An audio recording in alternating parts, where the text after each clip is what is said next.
So the reason I tell people don't tell me your dream is that I don't want to hear about it a week before we talk, 5 minutes before we talk. What I need to do is go into it completely blind and be in the moment with you telling the story for the first time, because otherwise it gets messed up. Like I start Yes, second guessing, I start making guessing. assumptions. Yeah, Okay, if I and we can't don't want if to I do can't that. check in with you as we go, then it doesn't work. And Okay, now why is that? I don't know. What is my method? I okay. have no fucking clue. What Ben? What do you do for a living? I'll let you know when I figure it out.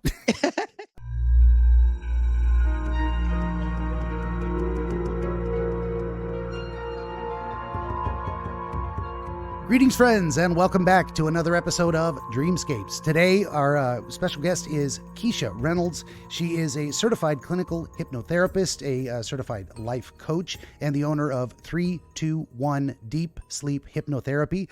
She has a book, Beyond the Habit. We're going to talk about that. You can find her at 321, the numbers, 321 Deep Sleep. .com.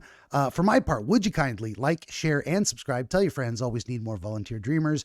I do video game streams Monday through Friday, 5 p.m. to 8 p.m. Pacific, most nights of the week. Sometimes I'll take a Friday off and start a new game on Monday, that kind of thing.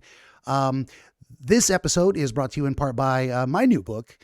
Came out a little bit ago, and I've been plugging it for weeks now because you got to tell everybody. It is ABC Book 18, Oniro Chronologia, Volume 4, Prima Reliquarum. It's Latin for the first of what remains. It is a fourth volume of the original anthology trivium that I wrote way back when, gathering shorter works of historical dream literature that I couldn't cram into the other ones, and I didn't want to leave out. This one has two complete books written by other people and a third article focusing specifically on long article, by the way. They wrote long articles back then on the Muslim interpretation of dreams and how that looked to this author of the article in the 1850s, 1853, I think. Fascinating work, very, very well referenced. So you're going to want to pick up that, all this and more at BenjaminTheDreamWizard.com, where you can get downloadable MP3s of this very podcast, so you may take the wizard with you wherever you wander with or without Wi-Fi. Last but not least, if you'd head on over to BenjaminTheDreamWizard.locals.com, building a community there, free to join, attached to my locals account. One of the best ways to reach out to me if you'd like to be a guest. And that is more than enough out of me. We're back to Keisha. Thank you for being here. I appreciate your time. Oh, thank you for having me. I'm excited to be here. I'm looking forward to it. Very cool. Well, we have a lot of crossover in our discipline. So I've got a background in psychology. I worked inpatient psychiatric for too long. And then I got out and decided I'd rather be a wizard. But you do the hypnotherapy thing. And I think I spoke to one other person that did that discipline. But I don't know if you want to start with talking about the book or talking about the applied practice, how you help people. Sure, wide sure. open. Well, I'll talk about how I kind of came to hypnotherapy. So, prior life, not too long ago, I was actually in human resources, had been a recruiter for many, many years. Mm. But at one point, I started kind of, I guess, burning out from it, if you will. And I still had mental health as something that has always been very near and dear to my heart. And so I decided to continue on, and it's just that, and continue on with my, academic trajectory to becoming actually a clinical, psychologist. So I'm a student as well, but along the way, I picked up my certification in hypnotherapy. I attended HMI, which is Hypnosis Motivational Institute, very, very good school out of Tarzana, California. And it is run by George Kappas, him and Susie Kappas, who runs the American Hypnosis Association. And from there, after graduating, I immediately, started working with clients. And but what brought me specifically to hypnosis is I suffer from body focused repetitive behaviors myself. Okay.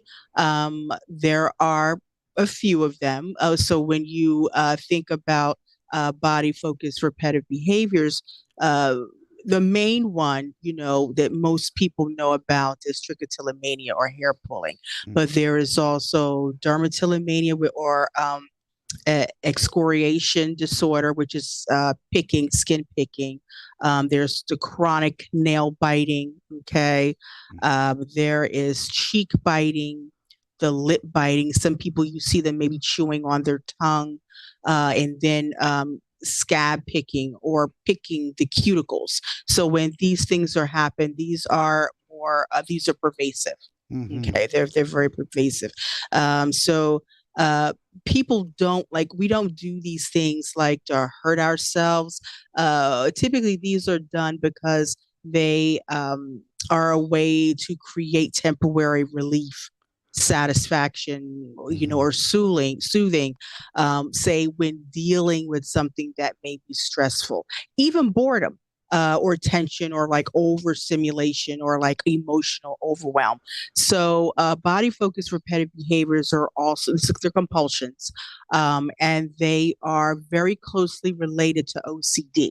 Mm. Okay, and people sometimes get the two mixed up. Okay, but there are some, similarities, and then there's some differences. So, uh, I, BFR. Go ahead. I'm I, sorry. well, Go ahead. I hate to interrupt, but I want to disclose.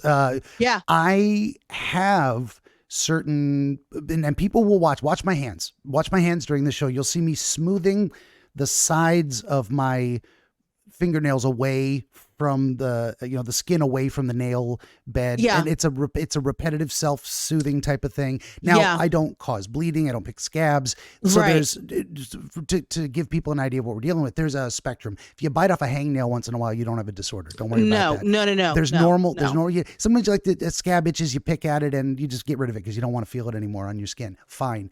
This is Right. like next level stuff. So I've got Yeah. a mild version of this where I do this kind of cuticle smoothing behavior, Yeah. and Mm-hmm. I'll find myself doing it, and I'll stop, Right. and the minute my mind stops thinking about it, I'm back to it, and Yeah. it would take a tremendous act of will, and since it's harmless, I leave it alone. But Yeah. please But continue. I that's just wanted to it. throw that out there. But that is it. That is a body focused repetitive behavior. And typically, once they develop, they're usually lifelong. Okay. But you can go in and out of remission. Mine started, and it didn't start out with the hair pulling, it actually started out with the pervasive nail biting. Mm. And for me, it was as a result of being, bullied when I was 6. But when this all started for me, the term body focused repetitive behavior, which was coined by Christina Pearson, who then later went on to be the founder of the TLC Foundation for Body Focused Repetitive Behaviors in the mid 90s. So when this started for me, this was more so in the early 80s. So that term had not been coined yet. So it then, because we didn't know what it was, okay, it then morphed into the hair pulling. So what ended up happening was as I got older and I started getting, like the acrylic nails and all that stuff, got a little older, then the hair pulling came online. Okay. Mm. And, at that point I was, maybe about 16 years old, 15 or 16. Okay. So now, you're in, junior high school, and I just found myself, I'll never forget it. I was literally like sitting in the lunchroom one day and I just started like pulling my hair, and for me, it was the fascination with the root, the white root Mm. at the bulb at the hair. And so, and for me, and I even, would label the pulls like I had good pulls and bad pulls. So a good pull was if I pulled and I was able to, extract the root Yeah, I've had and a with similar the thing with hair. my beard. I used to shave it short and sculpt it a little better. And Uh-huh. there's this area up here where it's thin Mm-hmm. on my lower cheek. And Mm-hmm. when I would shave it down, I had the same satisfaction. Like, let me get this one hair. Can I get Yeah, the root? I got the I root. It got was it. very Yeah, satisfying. I understand. yeah, yeah. And and then, but unfortunately, like for someone like me who has a body focused repetitive behavior, once you start to pull, it's not that are able to pull one or two strands and Mm-hmm. leave it alone. In fact, I'm at that point now where I can do that. Okay. But it takes a lot of willpower to be Mm-hmm. able to do that. And I've been working on myself, but even still, I go in and out of remission. Okay. Would you With liken that. it to the difficulty people have with quitting smoking? The Oh urge? yeah. Oh, Yeah. definitely. Because It's like an hypnotherapy also addiction. really works well Yeah, for with that. that. Yeah. Yeah, it's like an addiction. It lights up the same, reward center in your brain as an addiction, be it gambling, smoking, overeating. It lights up that same area in the brain. Okay. And once you start to pull, it's almost like a trance kind of takes Mm-hmm. over you to a certain extent. And you pull, pull, pull, and then before when you by the time you stop, you then realize that you've maybe picked a dime size or nickel or quarter size round spot in your head. Oh yeah, Okay. and it's Yeah. very very much overlap between our two disciplines in this idea that because in the review of republishing all this historical dream literature, there's always been an attempt to understand what is trance, what is animal Mm-hmm. magnetism, hypnotism Mm-hmm. back in the day, and Mm-hmm. the dream state, and other things like religious experiences of visions and altered bodily states. So Mm-hmm. it's all looking at what is this altered consciousness we're dealing with? What is this Right. change from I'm clear, coherent, direct, present to I'm somewhere else. I'm here physically, but my brain is not processing, or it's processing differently. So yeah, they looked into like whirling dervishes, anything that changed the state of mind. Yeah. So I Yeah. just want to throw that in there. Yeah.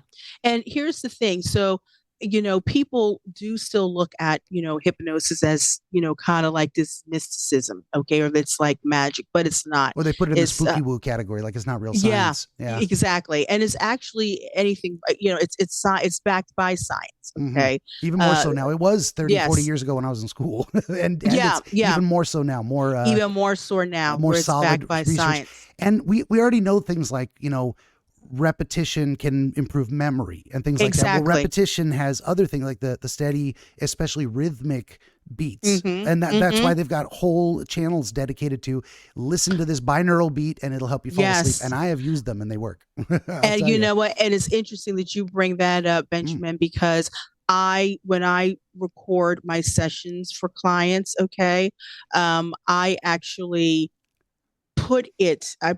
lay it over a binaural beat or frequency, hmm solfeggio frequency, Get that extra okay, that punch. Yeah. yes, that is geared towards helping people to be able to move past or anxiety, or helping someone if they are looking to kind of uh, have more of a spiritual connection with hmm God. Okay, there are frequencies that you can play to be able to get you into that state Yeah, and of so mind. people can Yeah, understand how common it and how real it is. You brought up religion. Think of certain, for example, Catholic rituals where there's slow walking, rhythmic swinging of the incense. There's yeah, a choir singing it in a and I think we probably discovered a lot of these principles. I think there's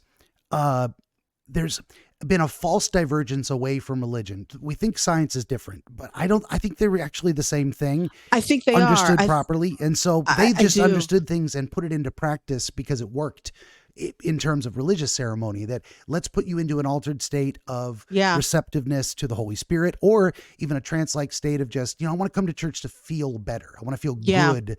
And so participating, I can relax. This ceremony, yeah, whatever it is, dissipates tension. And on a biological level, using human voice and rhythmic behaviors and different things, it's all real science, folks. This is hypnotism is yeah. not a joke. It's not a scam. Yeah, yeah.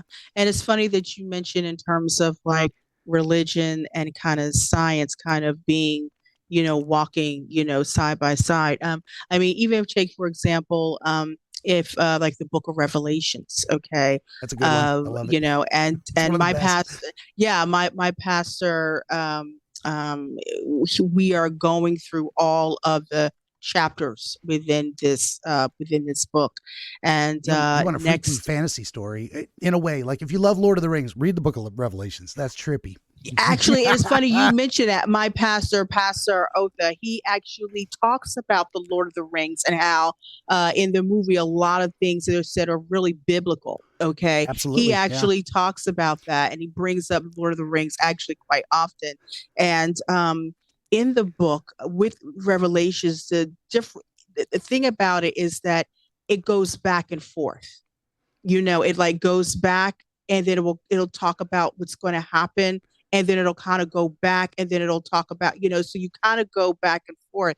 And one of the things is that it has a lot of like symbolism. Mm-hmm. Many of the things that they are talking about, okay, it's symbolic to what is supposed to be foretold. So this is a vision, that was had, by Paul, okay, and given to him by an angel 2,000 years into the future, okay.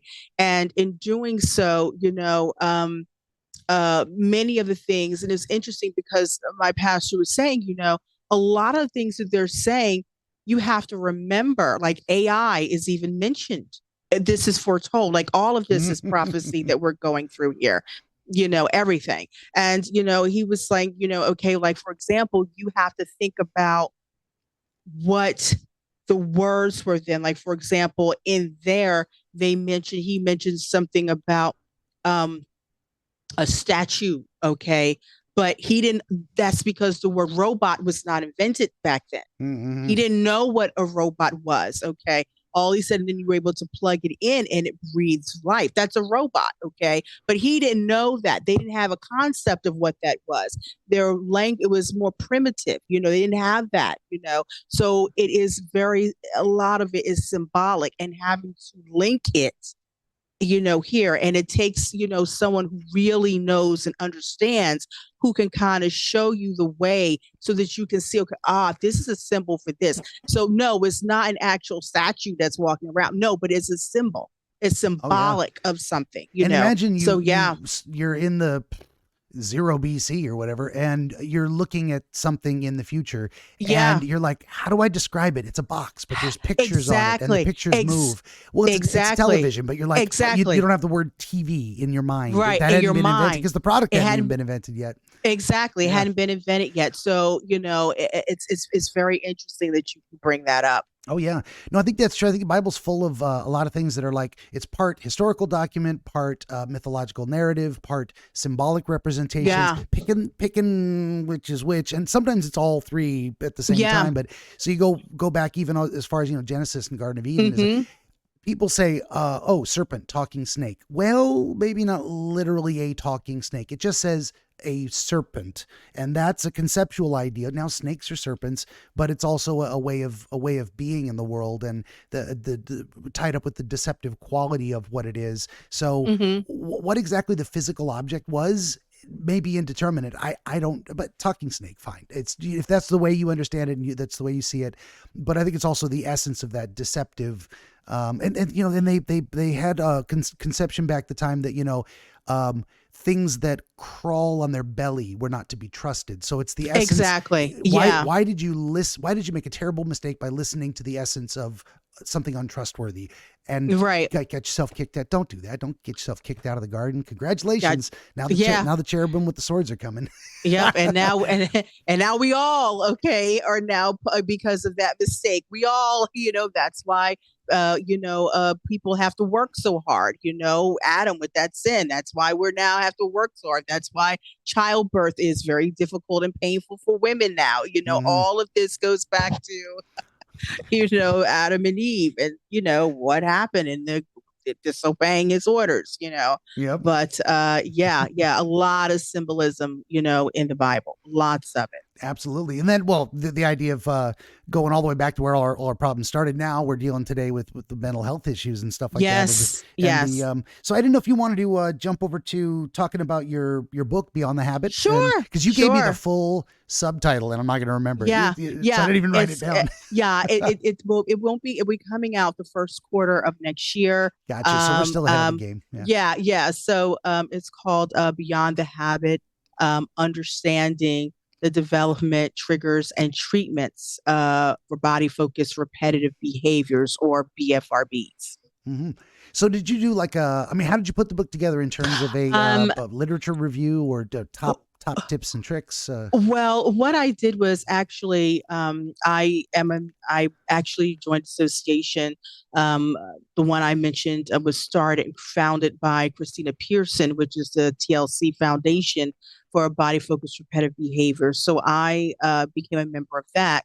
And in doing so, I remember asking, to have people give like testimonies, Mm, to participants. So I, was able to get like literally like over 100, testimonies of people, their stories and things that they have been experiencing. And then I was able to then pick out like maybe about a good, 10 or 15 and, or more, and kind of put those, into the book. Also, a couple of them were my clients, that I work with, where I asked their permission if it were hmm okay to use, their story, and talk about it, because it's very common that most people, when they have one body focused repetitive behavior, they tend to also have others because they tend to morph hmm into others. Okay. But, there are times when they do go into remission where you may stop, but anything, body focused repetitive behaviors, unlike OCD, they are more sensory based. mm Okay.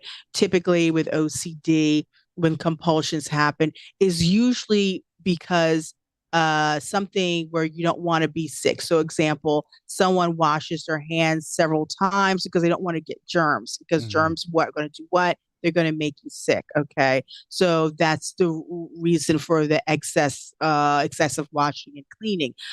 Not so true when you're discussing a body focused repetitive behavior. It's not tied to something potentially going wrong. So you're doing this to prevent this thing from happening. Okay. It can happen just boredom. I could be watching TV and the urge may come. It could be due to stress, like when it first started with me when I was 6, due to bullying, but it doesn't have to be. It could even be something, a happy occasion. I don't know, someone getting married, but the stress from helping to plan the wedding could cause someone to kind of slip back into that pattern, hmm but that is, that, and that's what kind of brought me to hypnotherapy, actually, because, it was something that I suffered with literally for about 36 years. And I got tired of, okay, not doing something about this. Okay. hmm And, like I said, I would go in and out, and it was this dirty little secret. So a lot of times, with that also, guilt and shame is accompanied with that, because it is a cycle. You pick, you see what you've done. So now you feel embarrassed about what you've done. And hmm it's this shameful secret, but you don't want anybody to know. Okay. Typically, when you do it in the privacy of your own home. For me, my place of choice was my bedroom. Okay. So, what I started doing was to help myself is, okay, removing myself from the bedroom. Okay. Sitting more so in the living room, more so where it's like out in the open, instead of coming into the bedroom. Just because the bedroom is my safe space, it's Yeah. where all my creature comforts and things are, but having to change that and get out of it. And then also realizing that by doing hypnosis, using hypnotherapy as a way to rewire the brain and to really, really combat the urge, the compulsion to be of pulling. Mainly that came around with showing people awareness, because many times when you're pulling, you may be aware. It's a mixed bag sometimes. Some people pull and they are aware of it. Some people may not be, and they're just mindfully pulling. Usually it's a mixed bag, but bringing it to someone's attention that, okay, that they're aware of it and that they can make healthier choices with their hands. They don't have to resort to that behavior. So by putting that into like hypnotic suggestions and using imagery so they can kind of imagine or visualize, different things, it goes a long way. Now it doesn't happen overnight. This process, it is a gradual process. It takes anywhere from 8 to 12 sessions to see full transformation, a transformative experience. You usually do start to see an internal change, though, right around 4 or 5 sessions. But I have a way of quickening that. And what happens is in the beginning, when the person is telling me what they're going through, I do not record that. But as we get into the induction and I'm doing the session that lasts 25 minutes or 30 minutes of the session, when the person is actually in hypnosis and I am saying hypnotic imagery and hypnotic suggestion, that's the piece of it that I do record.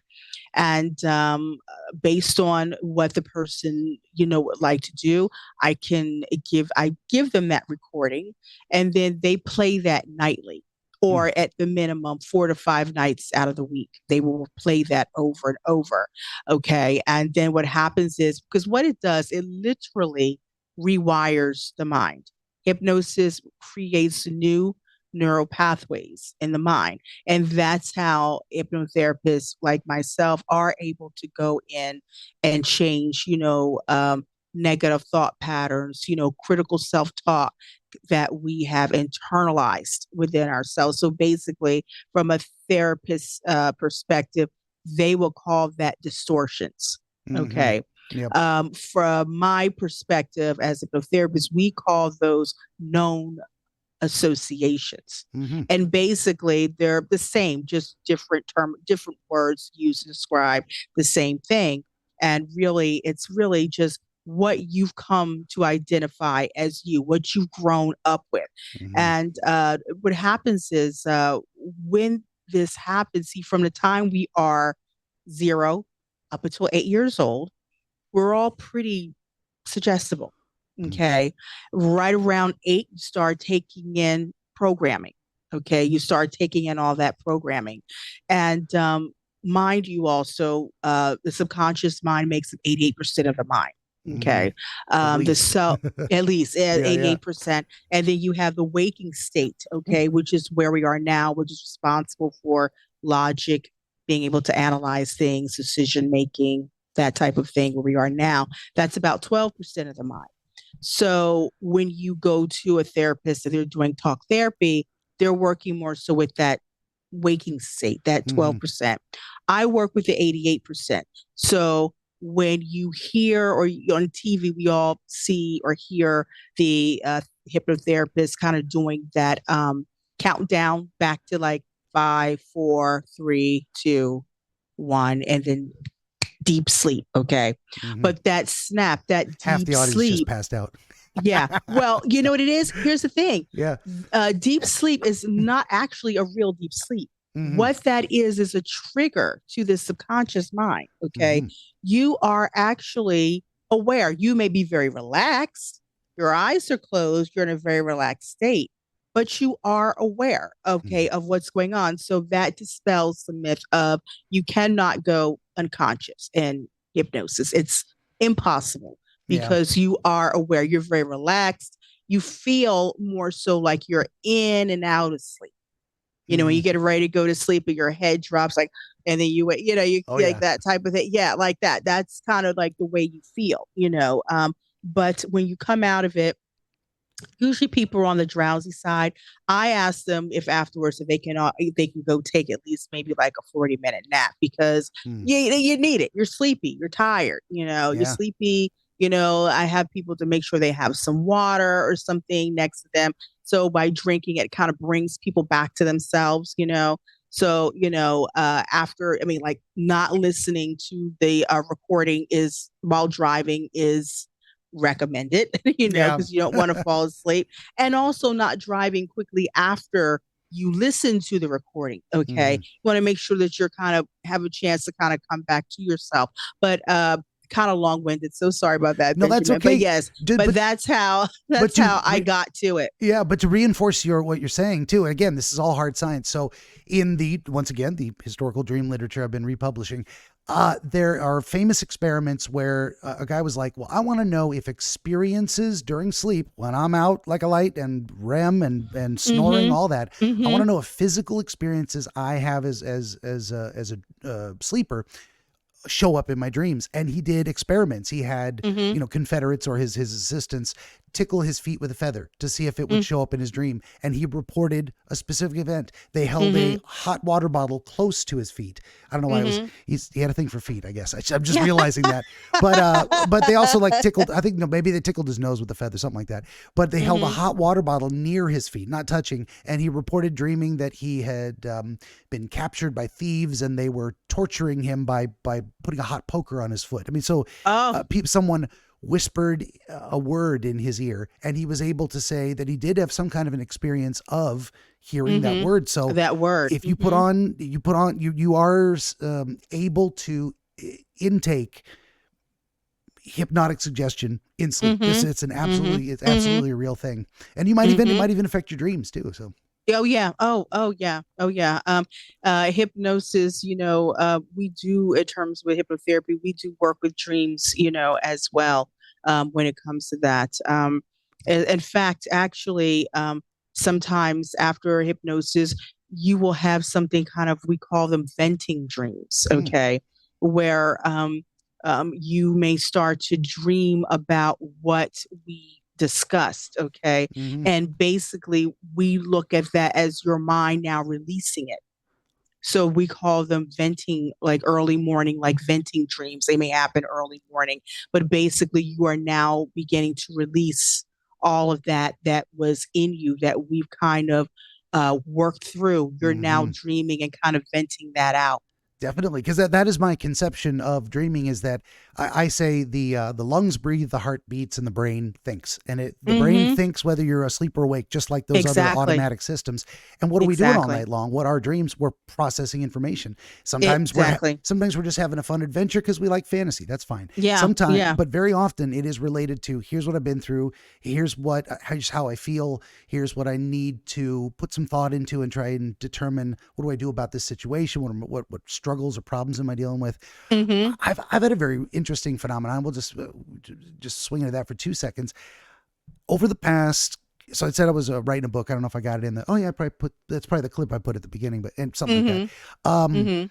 This is a book I've had in my mind for about 30 years. The basic idea of it, and the last few weeks I've been doing it like 10 to 12 hours a day. I sit and write and talk to the AI assistant so that it can, like a dictation capture machine. I just tell it my ideas. And anyway, long story short, I've got now an entire fantasy world, multiple characters, plot lines. I got all this stuff. Ooh. And, yeah. Well, it's better than that. It was an idea. Don't steal this. This is mine. Oh, you people I out won't. there. No, I won't. not you. I won't.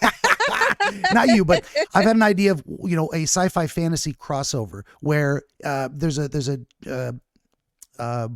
genre of Japanese anime called isekai. It just means other world. So it's people from our world pop into a fantasy world. Like, well, what if someone from a futuristic sci-fi world popped into a medieval fantasy world? How would science and magic connect? And come to you always got to do your market research.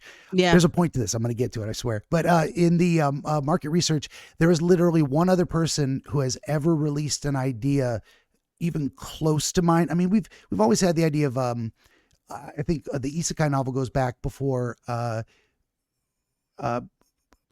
what's his name? The mustache guy, a Connecticut Yankee in King Arthur's court. Mark Twain, I think. Okay. That's an isekai. It's an engineer from modern, and he goes back a few hundred years, and now is so they time travel-ish, but a fantasy story nonetheless. Okay, long story short on all this, I swear there's a point. I have been awakened and unable to go back to sleep because I have ideas. And Yeah. I keep a notepad by my bed. So I went to bed at like midnight last night to get ready to Mm-hmm. talk to you because I need like 3 hours to wake up. So Mm-hmm. I woke up 4.5 hours later with my brain bursting. I needed to get ideas out and I could not fall. I wrote them down and I still could not fall back asleep. I'm like, I'm up. Let's do this. And right up to the moment you and I started talking today, that is what I was doing since 4:30 in the morning. That is Wow. happening more and more lately. Now that's unusual for me. I'm usually out like a light, 8 hours, whatever. Sometimes it takes an alarm to get me up. Sometimes I wake up a little Mm-hmm. before the alarm, that kind of thing. Which is interesting. You'll notice that as out there in the audience, if you set an alarm, sometimes you'll wake up 3 minutes, 2 minutes ahead of time. Uh-huh. How does your body know that? It just does. It just You can train does. that as Yeah. well. Long Yeah. story short, I'm going to stop. I've talked long enough, and I'll throw it back to you. The idea of your brain bursting with ideas being an impediment to sleep, perhaps, or Yeah. all kinds. There's all kinds of directions to go with that. Yeah. And it's funny you mentioned that about well, yours, I think you said yours was more or less like a time travel. I actually,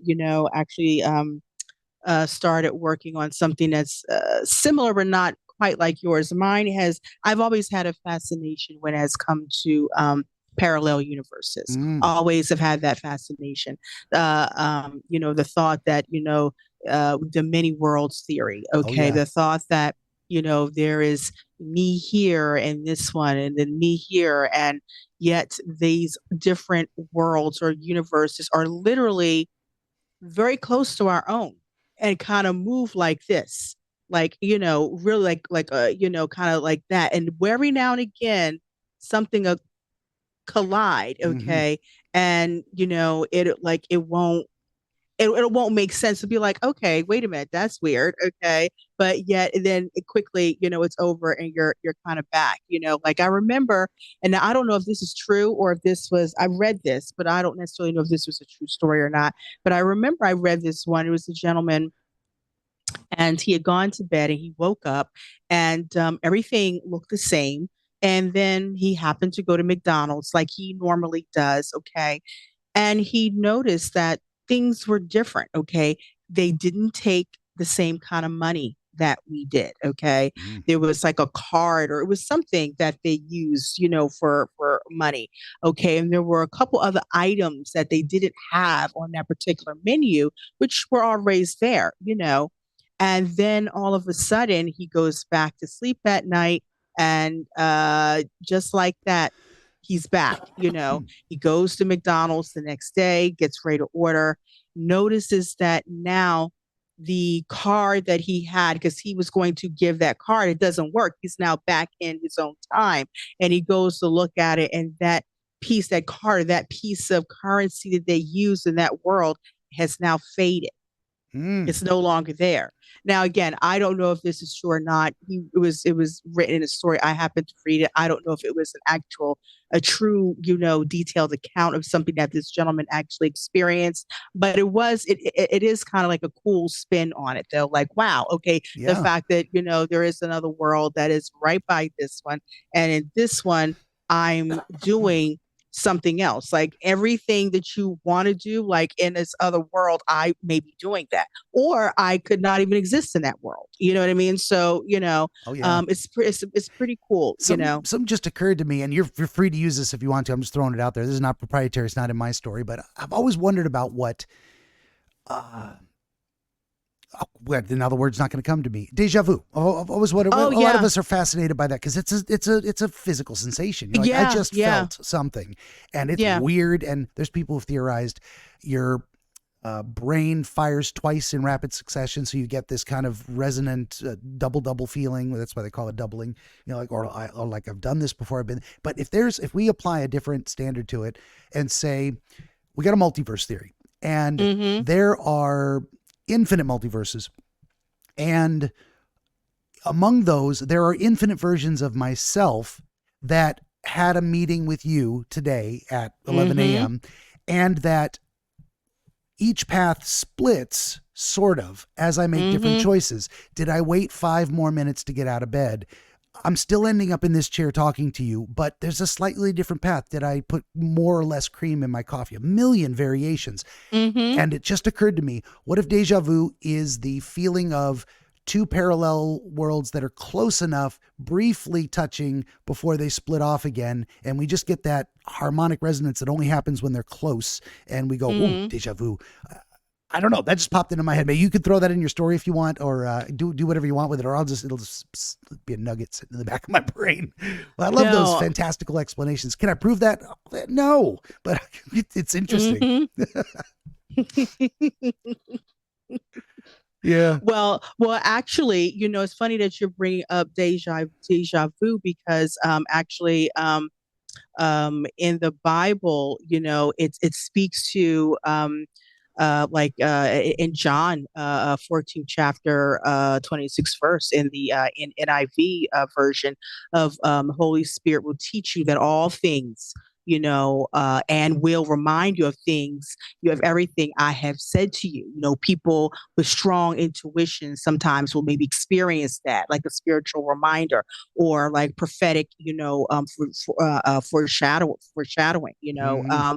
in Job, it says, for God speaks in dreams, in visions of the night to turn them from wrongdoing and to keep them wrong, So while it doesn't specifically talk about deja vu, it talks about that. And also, the thing of it is that time is our construct.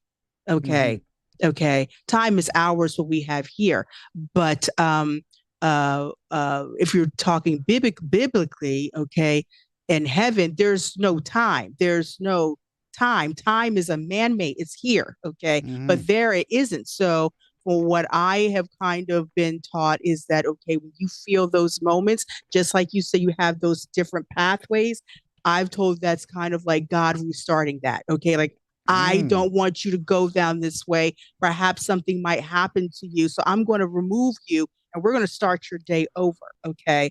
We're going to keep you from that. Okay. We're going to restart it because, again, we have time. Mm-hmm. Okay. The universe is just, that's our man made thing is time. Okay. But, time is different. Actually, there is a country, I don't remember the name, but I remember reading about it, where it is a small country. It's surrounded by water, I think, but there is no time Mm. like they like it's during the in fact I think it's one of these places where kind of like the days go longer.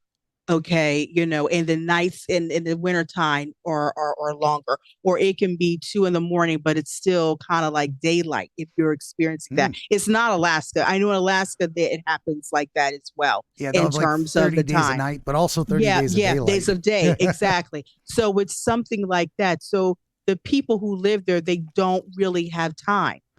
They don't Oh have yeah. time, So I was just like, okay, that's pretty gnarly. That's Yeah. pretty cool. That's And pretty cool. speaking Yeah. of, speaking of stories and the concept of 30 days a night, if you haven't seen that movie, it's a I really, did see it. I yeah, like that's good. vampire movies. I love high concepts like that. It's like, wait a Yeah. minute. There's a place where it's nighttime for 30 days. Guess who would go there? Yes. Damn vampires. You know Vampires. they would. And then there's no Vampires. daylight coming to save you. That's an extra layer. I love a well executed high concept. That's why I don't want to disappoint. That's why I'm glad I waited 30 years to write my book, because I'm like, I wasn't ready. I absolutely wasn't ready 30 years ago. But now, with the technology, especially Yeah. if I didn't have Grok as an AI assistant, I couldn't do any of this. I know. Isn't it So amazing? it Like, is. Yeah. I like it. I like to put my ideas down on paper, and then, kind of I've been using something called synthetic AI. Hmm. Okay. And I like the way I've been kind of like putting my ideas down on paper and then transferring them there and seeing how they kind of pull everything, like my entire outline that I've done, Yeah. then it will help to kind of pull it into perspective. Like, okay, that's what I would like to say. Like, that's it. I love it. I Well, do. I, one of I the enjoy it. Yeah, I we were enjoy it. talking a lot about me, but the writing process in general. What I've needed all these years was I would get stuck in being unable to organize it. I'm not. Yes, I've got. me Yeah, I've too. got a touch of the Aspie on that side of more than a touch, where I just that executive function is Mm-hmm. for organizing is just, God, Mm-hmm. it's a struggle. It's not that I can't, it's just really hard. It takes time. Well, Yeah, so you gotta like really process and think about it. here's one Yeah. thing that stymied me was, okay, you got a fantasy novel, you have a magic system. How does it work? And it needs to be internally consistent so that at the beginning of book 1, it works one way, and at the end of book 7, it still works the same way. And you haven't violated the rules with any cheats or anything, because nothing will throw a reader or a viewer out of the moment faster than going, magic doesn't do that. You already established Right. that rule. What are you doing? And then they're like, Right. now this is Right. just, what are we doing here? This, I Yeah, know, it feels like what? Yeah, like yeah. what's that? Well, Right. so Yeah. so I'll start talking to the AI and I'll say, okay, let's have the Captain Planet style. Let's have 5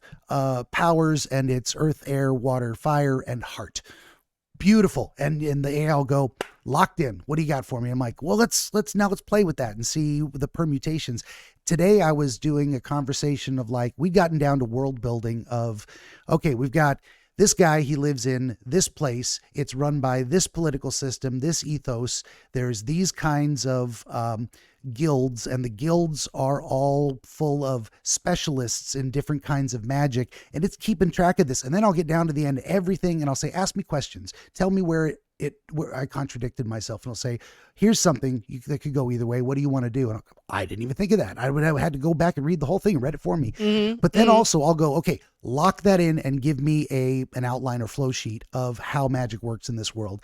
And it does. It brings it all together in like 5 seconds. I couldn't do that. Couldn't do it. Right. And then Yeah, I'll go, yeah. wait a minute. I don't It's like how this amazing. works. What if we change this rule? How does that affect the system? And it'll go, oh, that would break the system. Do you want to rewrite it? I'm like, no, let's not do that. Let's try something else. Right. Yeah. Just those in the moment, and it's talking to me, and I'm talking to it. I'm out here pacing while my phone's talking to me. I love it. Asking me Yeah. questions. It's amazing. And I'd say a year ago, I talked to a guy who I've always been a bit of a AI is gonna destroy the world, Skynet style. I'm a child of the 80s. Yeah. I grew up on Terminator, Yeah. and Yeah. I'm like, Me too. we don't want to Yep. give robots thinking power, and that we're actually a long way off from that. I think the first artificial general intelligence capable of interacting as if it were a person, not just a large language model. I think that's a fully sentient artificial person is decades away. It's actually a lot more complicated than people think. The brain is not, and of course humans are more than just gray matter with soul Right. and whatnot. There's something else Right. animating us.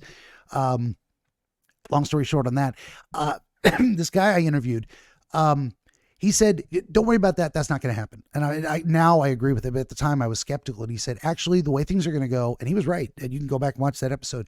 He said the future is, or the near future is going to belong to people who learn how to integrate AI into their projects. And it's not, this tool I'm using is not writing the book for me. It's not coming up with the ideas. I'm telling Right. you, it What- is right. an assistant. It's like as Right. if I had another person here to write things down for me. It just does it Right. faster. It remembers more. Right. Now I'm going to stop there. I've talked way too long, but I'm going to throw that back. I can always come up with something more to say. But you've been using a similar type of assistant to help organize. Yeah. It helps me. It even helps me in terms of when I am writing my scripts and things like that for my clients. So typically what I'm able to do is I take my notes. Okay. I don't put like the client's name or anything, into it, because you just never know, but I don't put anyone's name, but I will write down in terms of, okay, experiencing this, want to be able to help that person to release and remove strong urges, pertaining to hair pulling, or strong urges pertaining to smoking, or release and remove strong feelings of fear or phobia, especially with phobias, because the difference between a fear and a phobia is fear is actually based on something that has happened to you. A phobia, there's no logic, based on why you have it. Yeah, Phobias, it just in a lot of ways, just it's almost pops innate. up. It's sometimes you Yeah. get a certain just pops disgust up. response or Exactly. fear response, and a lot of those are Exactly. deeply rooted. I would say in like what they used to call atavism or racial memory, and they meant the human race mostly, or races of pockets of people. It's like it's almost like hard coded DNA from the experience all of your ancestors had through a certain period of time, and then you get this.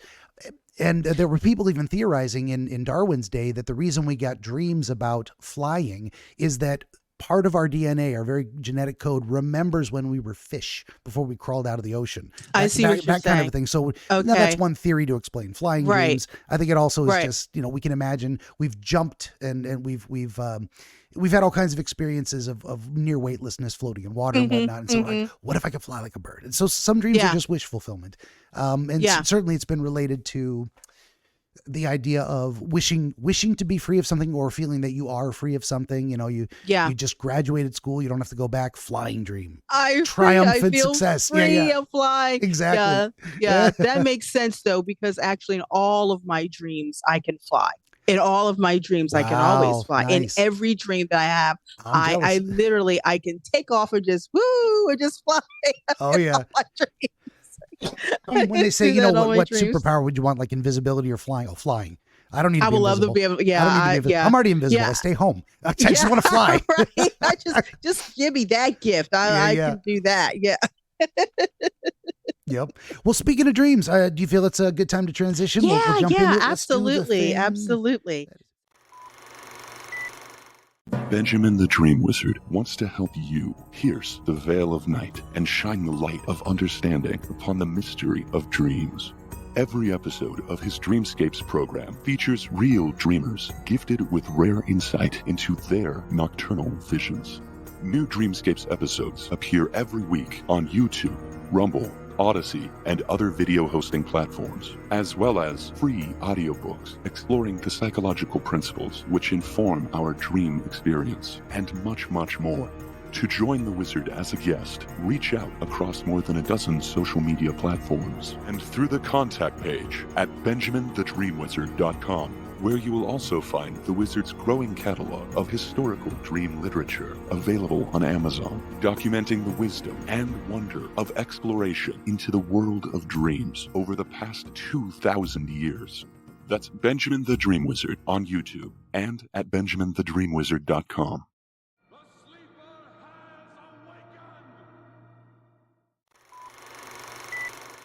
So I have two. Okay.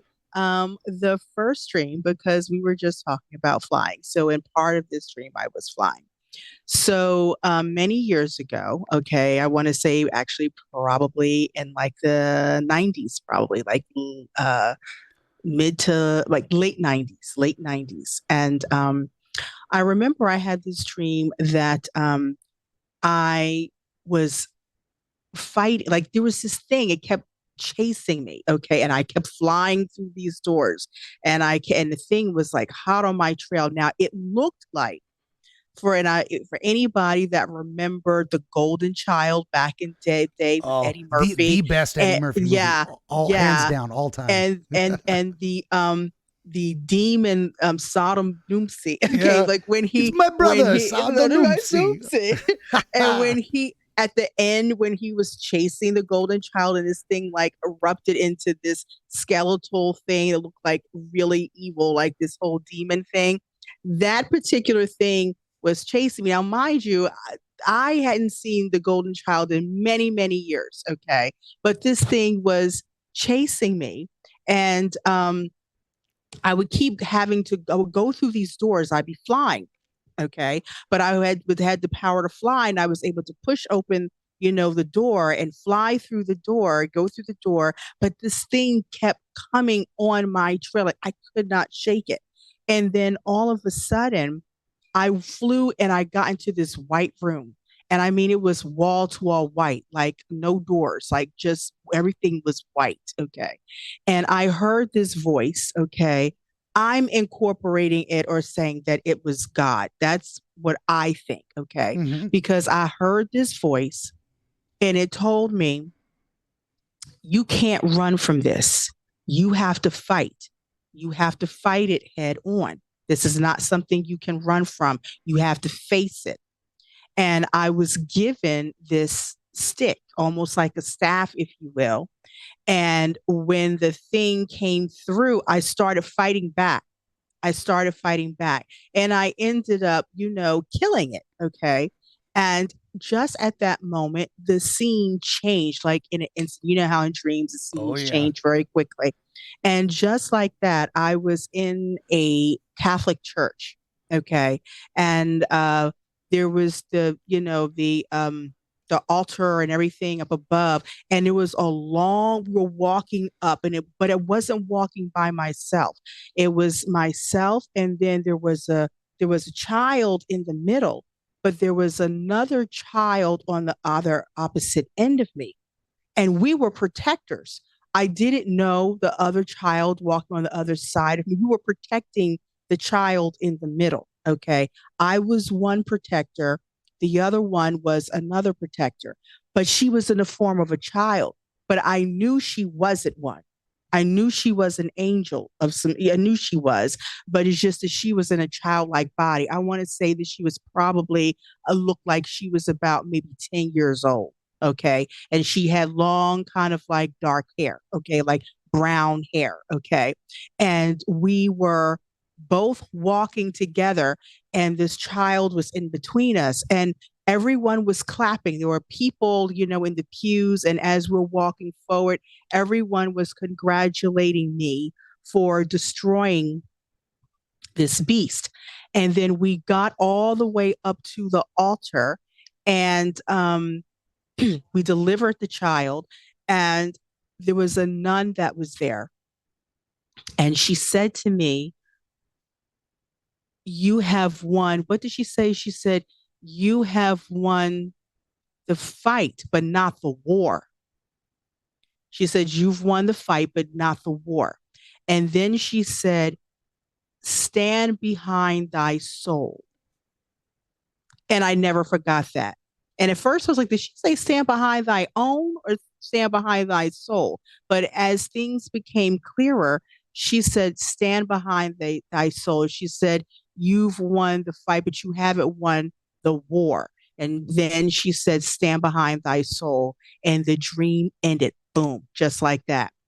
And then I had a continuation of that dream, because when that dream ended, the first, what I just talked about, when I killed this beast, it told me that it would be back. Okay. Which tracks, because in the dream, the nun said to me that I'd won, the fight, but not the war. So months later, even potentially even a year or two later, I had almost like a continuation dream. And in this dream, I was at home, and I grew up in a household with my maternal grandparents, and I had a cousin of mine who lived with me for about 6 years. And in this dream, it was near the holiday time. Okay, want to say like Christmas, Thanksgiving, Christmas, right around this time. And I was living still in my childhood home, which I grew up in, which was in Ewing Township, New Jersey. And I remember there was this knock at the front door. And it was like when I heard the knock, I knew exactly who it was. Like instantly, I knew who it was. And I remember I kept trying to tell my mom, okay, don't open the door. Don't open the door. It was like my cousin, my mom. I was like, don't open the door. And my cousin at the time opened the door anyway. And there was a very pale child, looks like probably adolescent, about maybe like 13, 14 years old. And he had bright red hair. Okay. And he wore red pants, and he had a black shirt on, and his eyes were reddish. Okay. And I ran to the front. My mom, I said, don't invite him in. I didn't want him to come in. In fact, I'd said not to open the door, but my cousin, they got there ahead of me and they opened the door, and I didn't want to invite him in. And my mom was there, and she said something like, don't be silly. That's rude. Invite him in, and said to this boy, oh, you can come on in. Okay. Because she said I was being rude. And I remember it, it looked to me, because I don't think that it was, I could sense that it was evil. I could sense it was evil. Mm-hmm. And it looked at me and it told me, I told you I would be back. And then the dream ended just like that. So those are my two dreams. Oh yeah. All right. Well, that's great. We got a at least 2 acts, and then the third act is now how do you fight it again, or Right, right. that kind of a thing. But it isn't very often that I get dreams where they're connected like that over a space of time. Right. Nothing wrong with it. I think we can handle them both. Sometimes we run out of time, but just in terms of like if it takes a long time to do one dream. That said, I've gone as short as 45 minutes. I've gone as long as 4.5 hours, but I'm not going to keep you that long today. I promise. Okay. Because she actually had 3 dreams in the same night that were all connected. Longest episode I ever did. We took breaks. Okay. It was all, I think we even paused and came back at second day or something. I'm like, I'm out of time, but you want to keep going? She's like, yeah, I'll come back. It's something like that. So it's not at all uncommon that we'll experience a physical phenomenon like I watched a movie and now we've got a visual representation saved in our memory, and we look at it like, well, that thing behaved evil, looked evil, it had a scary claymation. The whole claymation thing really made it an additional level of not human creepy weirdness. I remember that movie. I'm gonna watch that again. That's a great movie. The Golden Child. Yeah. Action adventure comedy. It just it just doesn't get better, in my opinion, be it ever so humble and correct. So does it mean it's related to the movie itself, any of the events of the movie? Not necessarily, but it did give you a little bit of the framing of that, of like, this creature, and I don't remember what it was in the story exactly. He wanted to eat his soul or something. I mean, he wanted to kill him. He wanted to kill him because he wanted the Golden Child, and he was coming after Eddie because Eddie was protecting him. But it was something in the Golden Child that could kill him. It was that's right. He was a threat. It was and hope. So it was a like, threat. Yeah, exactly. So now that theme might have worked into the story, or it might just be that idea of. How old were you at the time, would you say? I was easily in my 30s. Oh, okay. Yeah, 30s or 40s. Like I was an adult, when I had that dream. Yeah, I'm probably like 40s, early 40s. But I was definitely an adult when I had that dream. Okay, so you're recalling back, but were you a child in the dream or? No, I was an adult. I was a full adult. Yeah.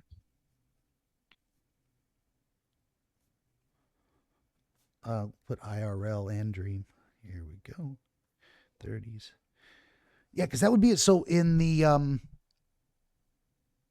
it's so you're not putting yourself exactly into the movie script of like you're protecting a child in the opening sequence. There was a child that you were protecting in the second sequence. Right. But you were sharing that responsibility with a kind of mirrored partner that was also a child. So there's definitely a lot of dynamics of being a protector.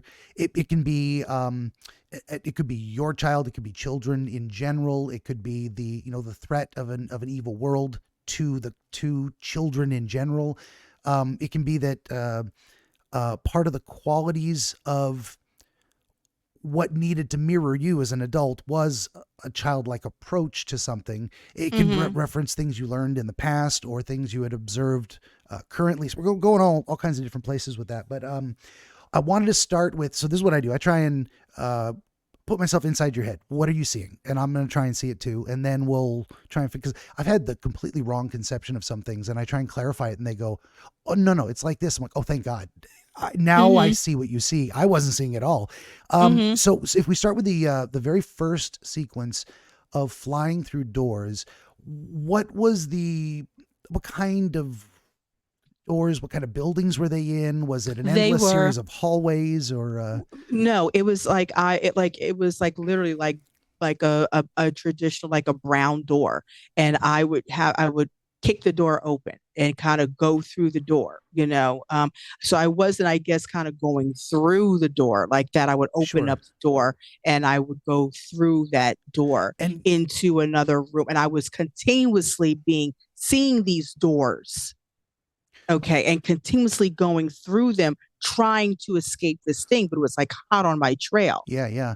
So were you flying the entire time or I was flying. Yeah. Okay. I was flying. So your feet were off the ground. So there's something about whatever flight means to you. It's very interesting. So what you're describing, chased by a monster, typical dream, classic example, Yeah. referenced over and over again in every single book I republished, because these are common dreams and people are like, why? Mhm. Well, the Mhm. boogeyman dream is what they call it. And it's typically associated with a feeling of slow motion. Like you're unable to, either your body lacks the energy to push yourself or to take steps and get away fast.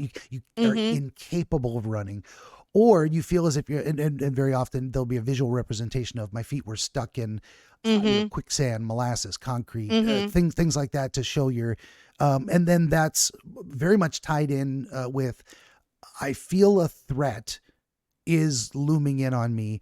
And there's any number from way back in caveman days, I might get eaten by a tiger, or we don't have enough food to get through the winter. Threats can be anything. It's anything that might disrupt certainly your physical safety, your social standing, your economic ability to put food on the table, all kinds of different things. You might have a looming eviction or something. Some monsters you can't run away from. I don't have any money. What's happening? Right. So in this one, you've actually gifted yourself this power of flight, but you're not able to utilize it fully. You're meeting a repeated series of barriers that can be like, you're not finding doors locked. You just have to stop and take the time to open them. And that's not freedom. You got to go through the next room. And at least you're able to fly, but you're actually showing yourself that. So if we consider flight,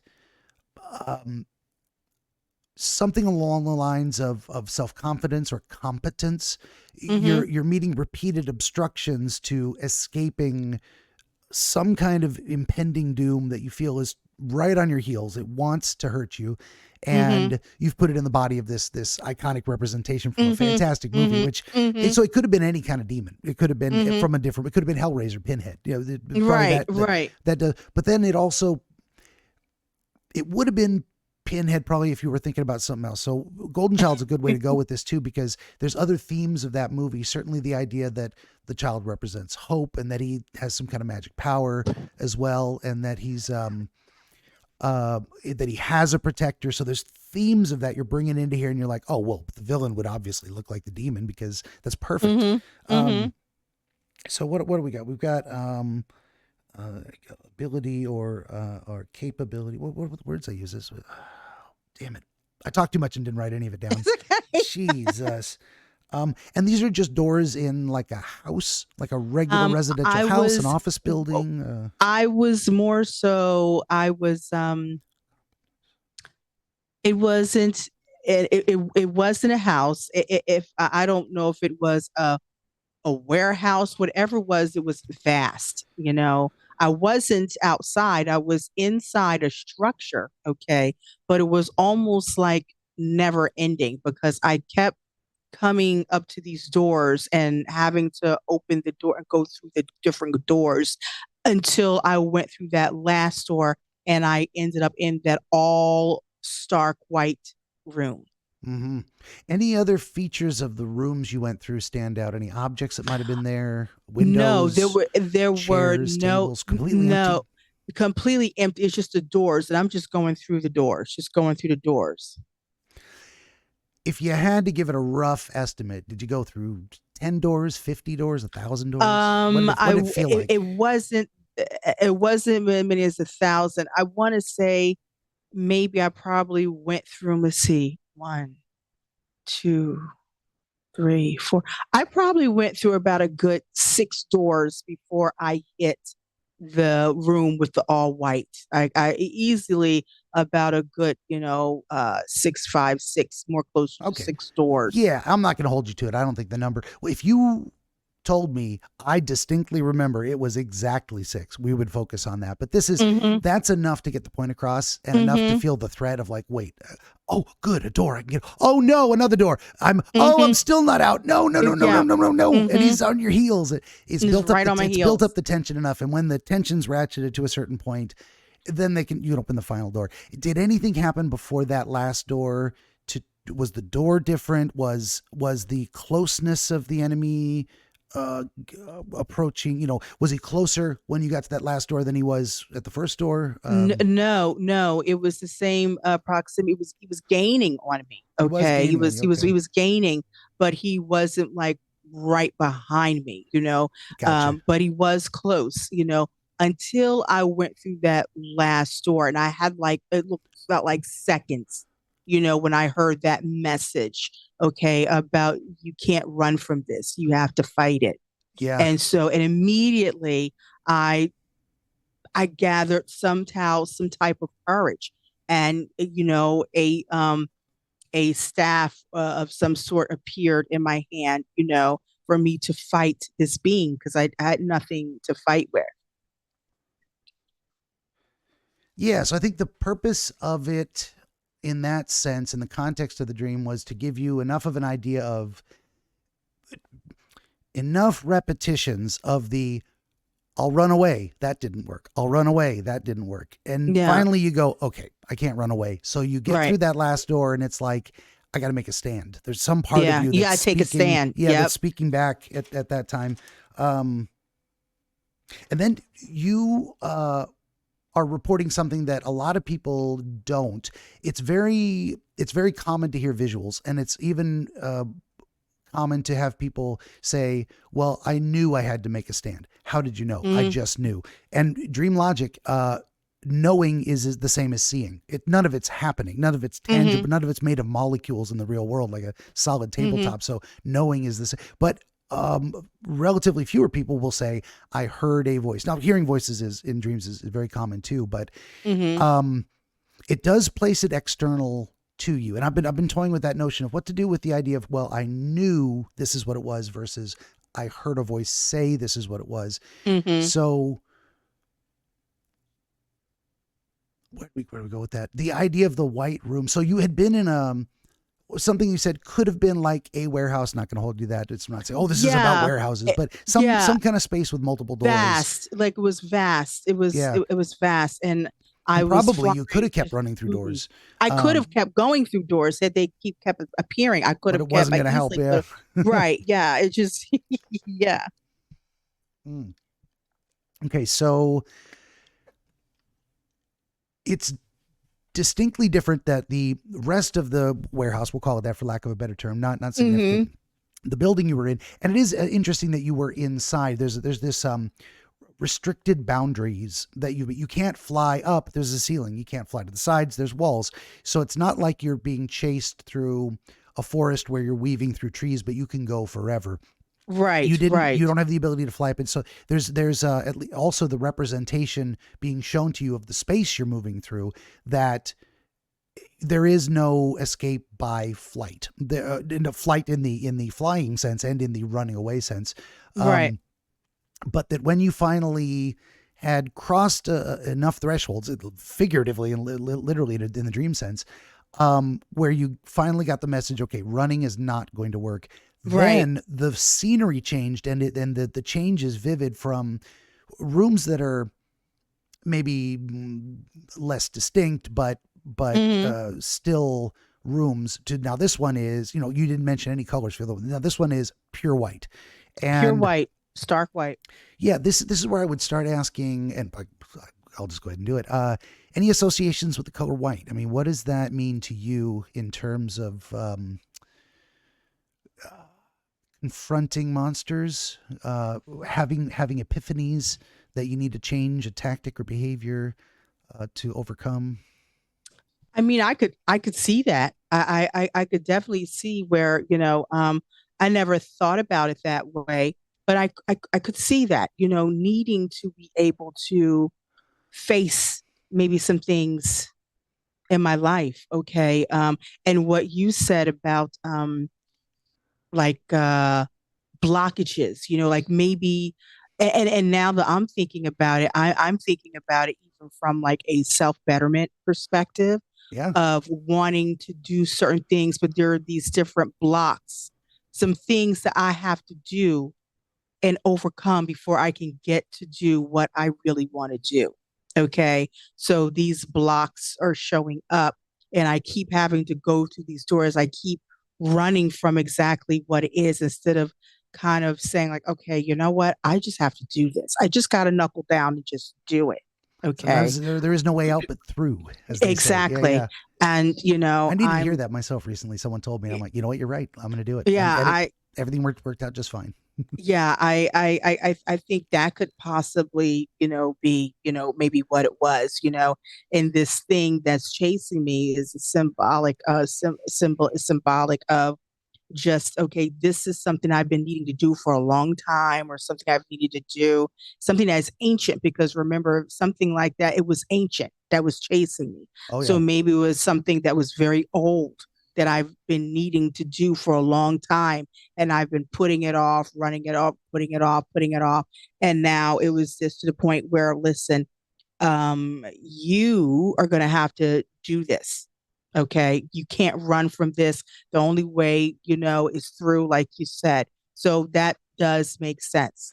Yeah, and very often there's broad social constructions around the idea of dark or darkness and white. It Yeah. can be Yeah. purity, but it can also be clarity. It's if you think of it as a room where there's no distractions. It's the Right. clarity of seeing a problem for what it is Mm-hmm. finally. So there's I Mm-hmm. think there's some, because this is the place where the voice happened. It was waiting for you in this room, in a sense, when you Mm-hmm. had Mm-hmm. finally become clear yourself about what the nature of the problem was, and the fact that you weren't going to be able to get away from it.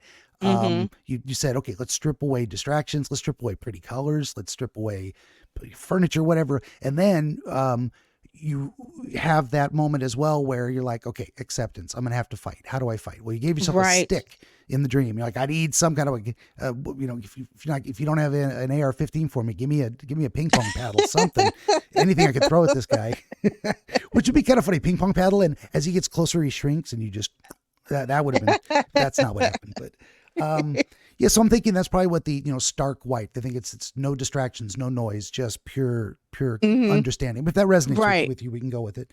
Um, and also too, I listened to your answer. I asked you about the color white, and what came out was, if I think about it, and the blockages, maybe there's some self improvement that I was needing to do and Yeah. have been putting Yeah. off. Mm-hmm. Because a lot of times we don't want to confront ourselves. Like it's, Yeah.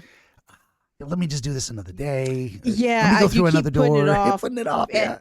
yeah, and one of the things I do tend to, I've been working on it, but procrastination, kind of at Oh some yeah. point is challenging. So, and there are things, in my life, that I have put off, like Hmm. for example, for me, a big one has been, education. It's been Mm, school, So, I got through the first portion of it, but I always had that dream of continuing on, to becoming like getting a PsyD, which is a doctorate in psychology, hmm. clinical psychology. I've been wanting, so, and, as recently I kind of went back to school, to accomplish, continue on my academic journey to accomplish that goal, But during that time when I had the dream, I had not done that yet. And, I have been putting off returning, back to school to complete that piece of it, to complete that for years, And I think that it was just something that was always kind of in the back of my mind. Okay, like, you are meant to do, something else. And in order to get to that level, you are going to have to go back to school and continue your education in Hmm. order to be able to get to that level of a PsyD or doctorate in What clinical psychology. did this dream happen about the time you were looking at the need to Um, move forward n- n- through uh, n- education, or no, but it's something that I've always been in the back of my mind. So in the gotcha? back of my mind, that has always, I hate to use this word, haunted me, but it has always been in the back of my mind. And when I think about, and when I think about it, typically when I get that thought, and it's like a repetitive thought, I know that that's something I'm meant to do. That's Yeah, something I'm supposed to do. fair enough. Okay. And And I just never did it. It took me years to be able to want to get into. I didn't have any desire. And then all of a sudden, about 2 or 3 years ago, all of a sudden I had this crazy energy to just gut punch and just continue on with my academic journey. And that's, I'm looking at that as a blessing because I still have that now. But back then, when I had that dream, I didn't have the desire to want to finish and continue, my that academic journey. Motivation and drive that. is a big deal. It's like I you might even know it. you should do something. It makes logical sense, but you just can't bring yourself to start it. Yeah. I didn't. But over the past few years, like it just drive. I don't even know. It's just there. And I'm so thankful for it because I'm now capitalizing on and doing what I'm supposed to, what I should have done probably years ago. And I think also too, what I'm thinking of now is, for a long time, I thought and played with the idea, I think I should be further along than where I am now. I'm getting older. I should have completed this by now, but a couple of years back, I stopped thinking that way. And I realized at that point, I'm exactly where I'm supposed to be. Yeah. I am exactly where I'm supposed to be because I now have the desire to do it now. Okay. I didn't have the desire to do it then. So I didn't have the desire to do it then it wasn't really meant for me to do at that point. That's a tough thing too. Sometimes you got to be like, if I had forced myself to do it then, I would have done it poorly. Right. I would have gotten through it maybe, but would I get the same thing out of it? Right. And now I have a crazy drive with it. And now I feel that I'm in the right time, right space, right mindset to be able to handle it, Also, also too, during that time, I think I still was going out and, now my life is different, as I mentioned, a lot of I work from home, my life is completely different. I'm a caregiver to my mom, so my life is more settled now. Now I don't care about going to that club on a Saturday night. I could care less. I don't miss it. Don't miss it at all. I don't miss it. I could care less. Like, I don't mind going out, but the way I look at it is quite different now. If I had plans to go somewhere, even out to dinner, and the plans get canceled, I could care less. Yeah, I'll be all right. I'll find something else to do. We'll try again. Yeah, I'm good. I'm super good. So my mindset is different now. I'm more settled now. I can appreciate it now, it makes more sense to me now. So now I think differently than what I did then. I used to kind of beat myself up about not continuing or not being where I thought I should be. I now have forgiven myself for that. And I don't think that way now. I now know, believe, accept, and understand that I am exactly where I am supposed to be. Oh, yeah. And that's a great transformation too. The idea of, the only reason to hang on to feelings of regret is the idea of using it for motivation to fix something.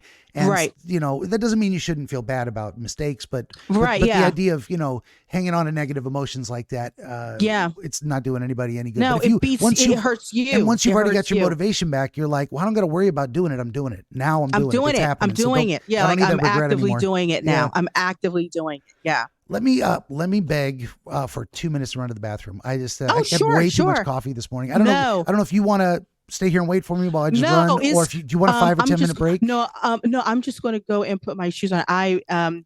Did we stop recording already? I'm just going to let it run. I'll cut it out. Okay. No, I have another a podcast that I'm supposed to do at 5, and in between that time, it is here at Eastern Standard Time. It's 38. Yeah. So at 4, I wanted to run to the liquor store. I did that yesterday. You did that yesterday. I gotta have whiskey for my game streams for sure. Yeah. I have to go. I want to go because there's a wine that I like called Life Wine. It's more of like a no sugar keto type wine.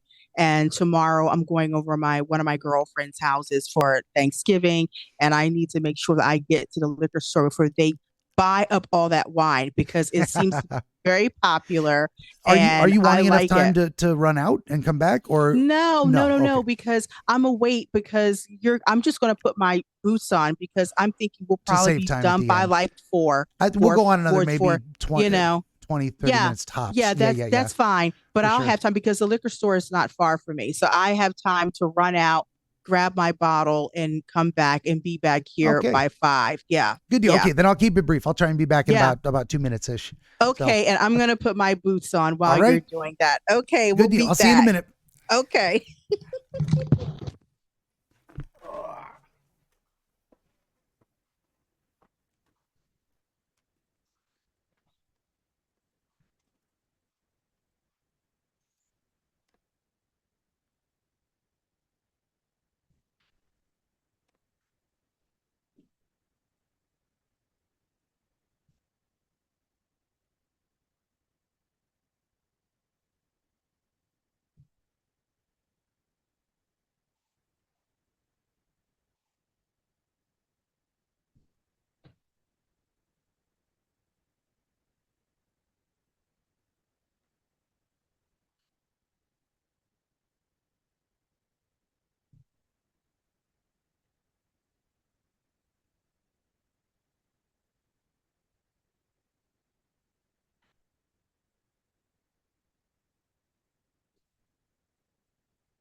Yeah, that's fine, Mom.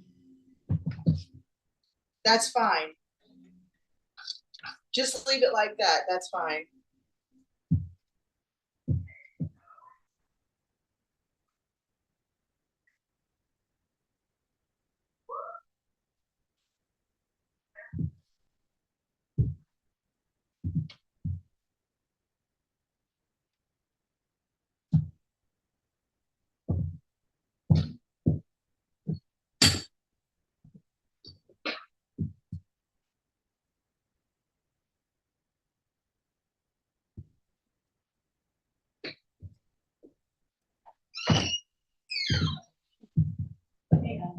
Mom, Yep.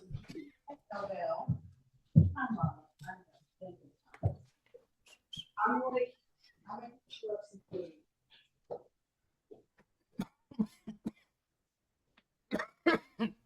Good times. Cut this out.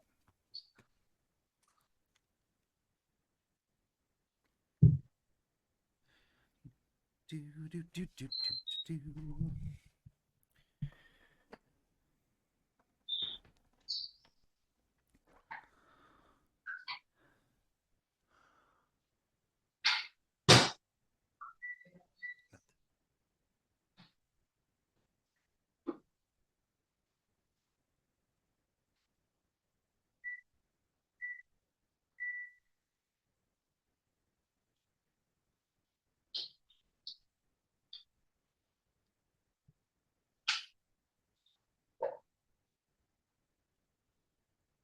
Oh boy.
Oh, boy.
And even if I were, you are not ready to go out. You have night clothes on. You are not dressed to go outside. It's cold outside.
Oh, boy.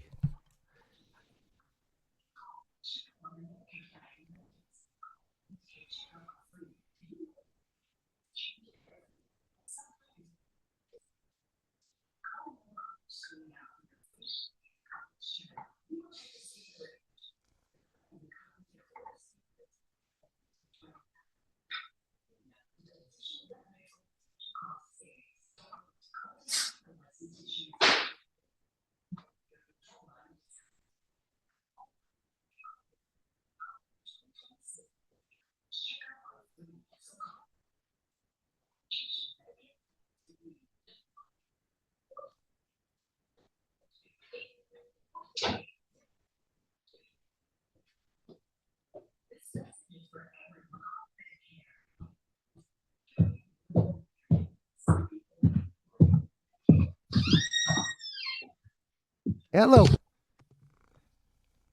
I am We're back. back. Here we go. I'm back. I'm going to have to move this cat. He's been getting loves. Oh, I just fell down a I have hole. a cat too, Ellie. Her name's Ellie. Oh, very nice. Waiting for you to come back. I just fell down a little rabbit hole about the golden child. Looking that movie up again. I think I'm gonna name this episode Sardo Numpsie. I love it. And people are gonna go, what? And I'm gonna say you're gonna have to watch it to find out. And then some people like us are gonna get it instantly. They're gonna go, I know where that's from. Yeah.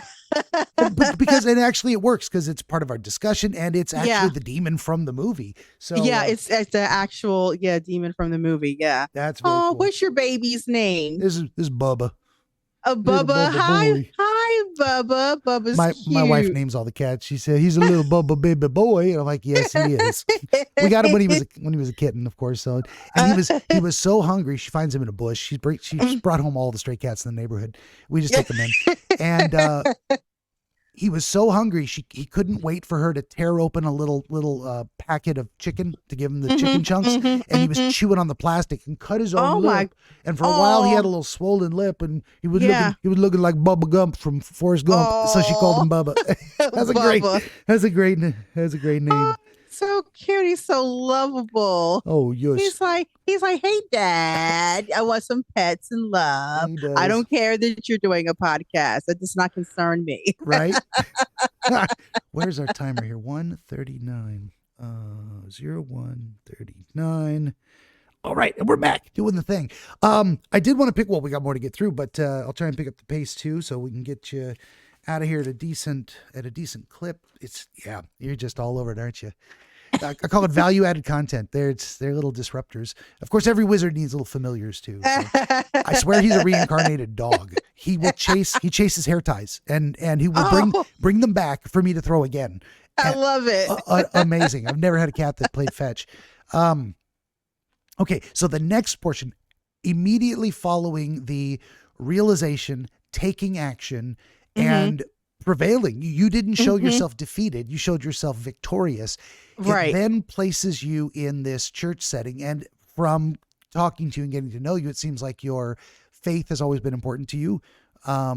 Yeah, more so, I would say probably within the last, I'll say my walk, my journey, my walk with Christ has probably started more within the past year and a half. Yeah, about year. Yeah. But I've always been a believer, but it's stronger now. Yeah, I always have been a believer. Yeah. Yeah. So at the very least, during this time, I like to do the counterfactuals. You did not put yourself on the champions podium at a sporting event. That's not what this is about. And that's not where the source of your strength came from. You did not put yourself, you didn't launch into the air and fly off into another universe, leaving all your problems behind. You put yourself in the church, walking down the aisle. It's full. And there's people clapping. So there's this, what immediately stood out to me was the idea that something about your defeat of the monster, you attribute it to your history with the religion or the fact that it's been, you learned some lesson from it, or it's provided you some stability in your life. And it's probably the reason you've come back around to it now at this age. Yeah. Like you're able to put those pieces together. Like, this has served me well. This provided in a way, the armor of God. It was a stick, but it was the armor of God isn't literal metal. It's although it can be too. Like if you need to put on metal, put on metal. That armor. Yeah, exactly. So at least it gave you, and you were also attributing that voice in that room to the voice of God, of like, listen, I did. The turn around and face it. Yeah. And not only that, you've already got the weapon. You've already got what you need to win this fight. And you did. Yeah. And so you show yourself the, in a way, the epilogue, in a sense of like, let's make this formal. Let's show my fellow believers who are also here for the same reason, that this is something in their life that gives them strength and has been a solace to them, or allowed them to prevail over demons in the past. And demons is a wonderful thing too. They're not, but it's a wonderful concept of the things which plague us and which bring us down and which cause us misery, all of that stuff. So if you've got something like that chasing you down, you win. The fellow church, it's like they're patting you on the back. Definitely the applause, congratulations. A whole lot of atta girls. Exactly. Validation of, and a more direct symbolic representation as well of, I didn't just know it was the voice of God and I won and dream over. I put myself in church, haven't taken a victory lap in a way, but you're escorting. But there's also the more important, that tickle came out of nowhere. The more important thing is that, in essence, the victory, beating the demon wasn't enough. You have to escort the child. There's a reason the demon needs to be beaten. It's not just to save yourself, or even if that child is you, in a sense. And I don't know that it is, but it may be the seed of something. Children very often representing, potential, what something can become. It's extra sad when a child dies because they never had a chance to grow up. All that kind of stuff. Right. Yeah. So what you've got to do is actually, and this is something you've probably walked your faith. You've probably heard that before. You're literally walking your faith, in a sense, to the altar. Wow, I didn't even think about that. That just resonate in a way. Yeah. Yeah. Yeah. Because if what would they say? God's waiting for you. He's there. You just got to go. Yeah, you got to come to him. Go to exactly. Him. Yeah. So you're escorting this, maybe a part of yourself, maybe a conceptual seed of something you need to do down the aisle, and you have a companion, a mirrored protector. Mhm, Not only is it mhm. you protecting maybe a part of yourself, maybe a seed of part of your personality or potential that needs to grow. But the mirror is not another adult, and it's not an angel in armor or whatever, not carrying a spear. It's another little girl, and Mhm. you have the knowing that it's an angel. So there's this a partnership with angelic force. If a demon is following you, then an angel is helping you in that sense. I don't know if we're onto something there, or if your brain's going a different direction with some Yeah, of the things I'm saying. no. That's like in line. Got it. Nice. I basically just ramble until something makes sense. So that's what's your process. You were watching it, and then the child was delivered to the altar, and there was no specific description of what happened when he got there. No ceremony, other than the acknowledgement that you won the fight, but not the war. Stand Yeah, behind thy soul. thy soul. Exactly. That was it. Stand behind thy soul. Yeah. Yeah, and then where did that appear to come from, or was it just in the That air? came from a nun. That was a Okay. nun when I was inside the church. Mhm. When I got closer near the altar, okay, that's when I heard that. That's when she told that to me. She whispered that to me, like stand behind thy soul. She Okay. said you've won. She said you've won. You won the fight. You have not won the war. So, and she was, basically okay, like gear up because you got more to come. There's that type thing. Oh yeah. And so we could say the child you were escorting might have represented your notion of the soul, of your own soul. Like you have to escort it into the church. You've got to choose to be your own protector. Ooh, You like that? Okay. Yeah, I like did you that. little zing? Ooh, yeah. Your own protector. Yeah. And it's interesting because I have always felt within my heart that I am a protector. Maybe it's because I was bullied as a child. So I've grown up, where kind of like I don't take SHIT from anyone. Like I don't. Yeah, and it's not that I am aggressive or combative, but I learned very early on because of that, like setting and maintaining healthy Yeah. boundaries. Or at the And very least, that- like I don't have to take this. I'm leaving. yeah, You don't yeah, put up. yeah, You don't put up with yeah. it. Yeah. I don't. Yeah, and I don't mince my words. I'm very direct in what I want to say. So yeah, that tracks. Very, You're very good, cool. Oh, thank you. Benjamin. I love it when magic happens, and Oh. when I can see it on people's face. Suddenly, I'll say something I didn't Yeah. know was going to be important, and someone goes, "Wait a minute!" I'm going, "That's it. That's the moment." Ah, it's beautiful. Mhm. Okay, and so yeah, that's what led me to that is because you kind of put the words into the nun's mouth. Is you're going to have to walk this walk again. You're going to have to You're fight gonna another have to demon do this someday. again. Don't Yeah, worry, you're you've gonna have got to continue. angels by your side helping you Yeah. protect your own soul, but you can bring it to Yes. the altar. Oh, look at I that. think that might be. I think perhaps that middle child, maybe that was still like a part of me that still had to continue to grow. Okay, I still had to Yeah. go on this journey. And the other one, like I said, I knew she was in a child's body, but I knew she was an angel. I knew Mhm. she was. I could feel it. I knew she was.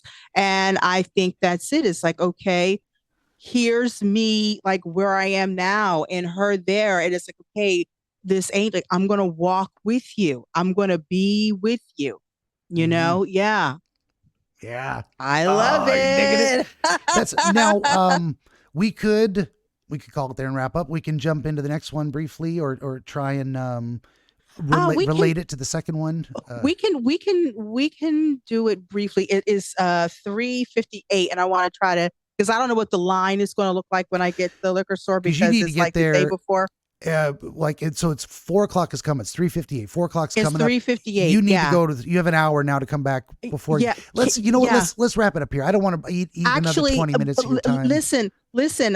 I don't think that I'm going to be on the call that long. I'll probably be on there from like 5 to maybe something like 5:45 my time, I'm perfectly okay with joining back with you. I don't mind. It's up to you. Unfortunately, I can't tonight because I Oh, you stream my can't. video games Okay, at 5 you stream p.m. it. Yeah, Okay, at 5 to 8, gotcha, so I gotta do that thing. Okay. Yeah, Okay.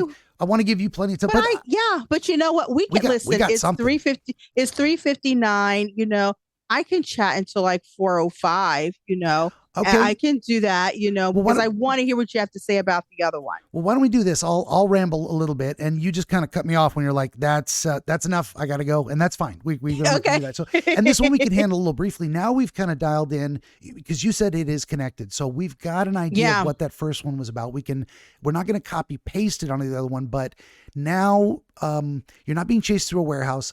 It's coming to your front door, and you've put yourself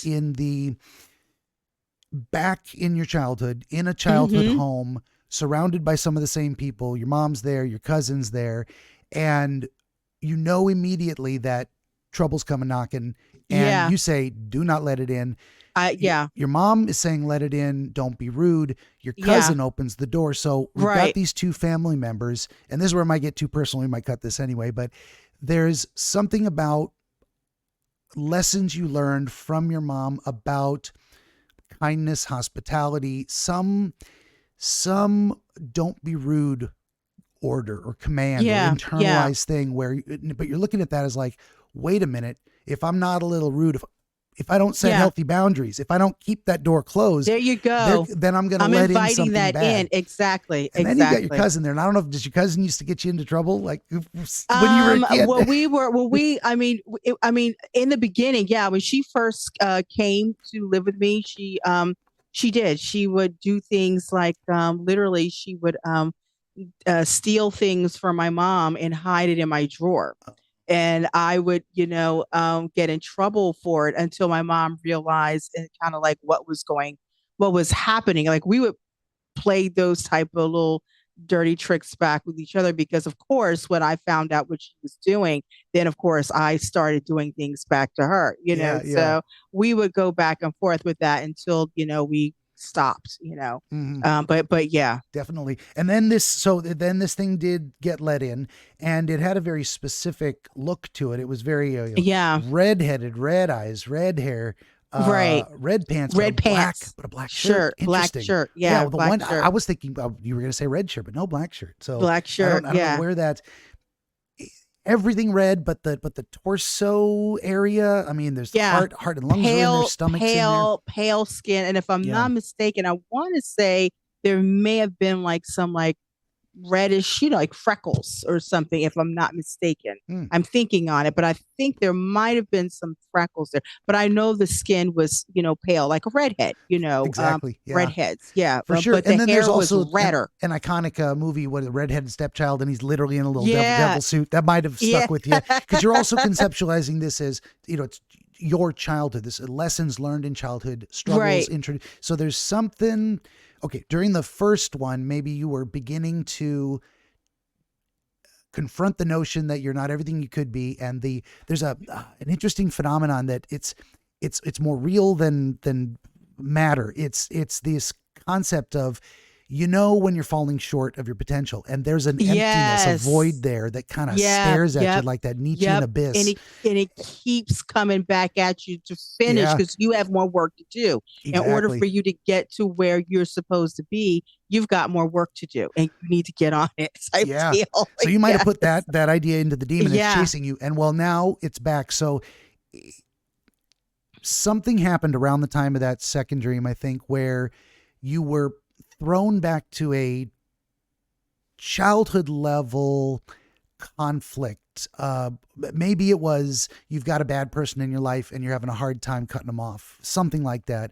But I mean, that could be I'm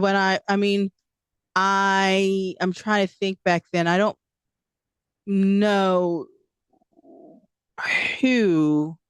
And that may not be it exactly. It could be something else. But it could be something. Yeah. Mm-hmm. But that is one of the things where like it's hard to be rude. So I'm trying to relate it to a person because it's the idea of the hospitality, the rudeness of letting things in that maybe you shouldn't out of a misguided sense of what's right or wrong in that scenario. It's okay to be rude to the demon. you can tell them to go away and you don't have to feel bad about it.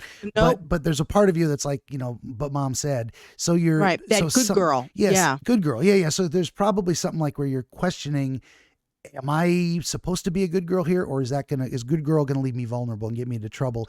And I'll be right back into sacrificing. And the devil that you let in was, I'll be back. You knew it was this. Yeah. You just knew it was the same guy, even in a different shape. It was in a different form. Exactly. But the minute that I opened the door and I saw this being, that was basically masquerading as a boy. Okay. I knew that it wasn't. I knew that it was the same thing that was chasing me before. It just was in a different form. Yeah. And it changed form. And this works a lot with reoccurring dreams too, is that the same struggle will come back sometimes in the same visual representation. Crystallized iconography in a way, or it will appear in different forms with the same scenario. Yeah. Typically type of thing. And this one, it was, rather than being chased, it came to your house. So I would say this is probably a scenario that was close to home in a sense. And I don't know what time you started caring for your mom, or she started having problems where she needed care. I don't know if it's related to that at all. I don't know. Well, when I started with my mom, I actually physically started, I would say, taking care of them and my mom was diagnosed in 2014. Okay. So this happened and then by 2016, she and my grandmother, because at the time I was caring for both my grandmother and my mom before my grandma passed on in 2020. So they both physically came to live with me this summer. I want to say even like July of 2016. Prior to that, I would go back and forth, to visit them, and they would come stay with me for a couple weeks or 2-3 weeks at a time, But as I started to see then things deteriorating, because they were both literally going through dementia at the same time. Wow. Okay. It's just that one. That's good times and fun. Yeah. Oh. Yeah. It's just that my grandmother, hers was a little bit more advanced, than my mom's. So my grandma passed, she was 97. Wow. Okay. Yeah. So, yeah. So, but yeah, at the time when they moved in 2016 with me, I was caregiving for the both of them, and I'm an only child. Yeah. So this was also something that was very, it was stressful. I had no knowledge of in terms of taking care, and all of a sudden, bam, you're taking care of two people at the same time, your mom and your grandma. Did the dream happen after that, after they moved in? The dream happened before that, actually. Before that, or at least one of them did anyway, I think. Yeah, I know the one with the golden child, that one happened for sure. Before. Yeah, that one happened before. Yeah. Well, I was going to say it would make sense if, what I have in my mind, the idea that if it happened after